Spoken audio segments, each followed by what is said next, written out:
দুপুরবেলা খাবারটা নিয়ে নিলাম স্যালাড, নিম বেগুন, এখানে পুঁটি মাছ ভাজা, এখানে পেঁয়াজ কালি দিয়ে পুঁটি মাছের চচ্চড়ি, এটা কালকেকার পাবদা মাছের শিম দিয়ে ঝাল, পোস্ত পাবদা পোস্তর ঝাল, আর এটা ডিমের কারি, অমলেট করে ডিমের কারি করেছি। এখানে হচ্ছে মুসুরির ডাল।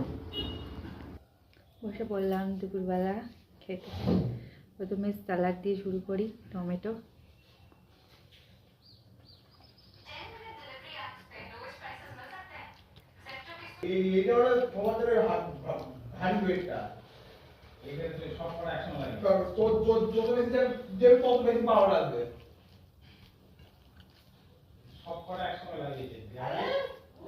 এখানে খাচ্ছি নিম বেগুন।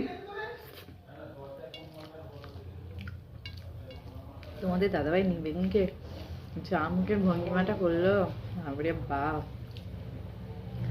আমি আগে নিম বেগুন খেতাম না, কিন্তু আস্তে আস্তে বলে না অভ্যাসের দাস, এখন খাই।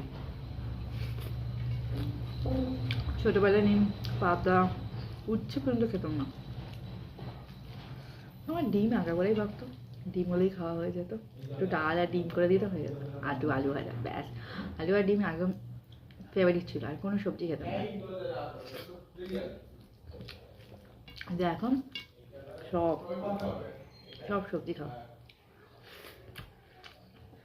এখন বলে না অনেক দিনের হয়ে গেছে। এখন পুঁটি মাছ ভাজাটা খাই, ডালটা নিই, মুসুরির ডাল। অনেকদিন পর মুসুরির ডালটা খাচ্ছি, অনেকদিন খাওয়া হয় না। নিরিমিষে থাকতে থাকতে না খাওয়াই হয় না। আজ তো শুক্রবার, ভাবলাম না আজ খাওয়া যায়, সেই জন্য আজ মুসুর ডাল করলাম। পেঁয়াজ কালি চচ্চড়িটা দিয়ে মুসুর ডালটা খেয়ে দেখি। ভালো আছে। চচ্চড়ির মধ্যে পুঁটি মাছগুলো দিয়ে দিয়েছি, ভাজাও রেখেছি, ভালো আছে। ডাল খাওয়া কমপ্লিট।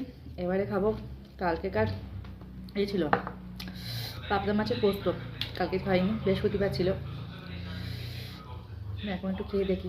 শিম পোস্ত করেছিলাম, শিম পোস্ত দিয়ে পাবদা মাছ।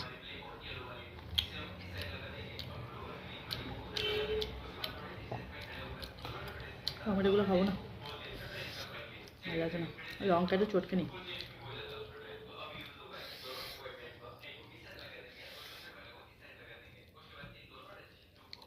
একটু লঙ্কা, গুচ্ছের লঙ্কা দিয়েছি। কাঁচা লঙ্কা ঝোল খাই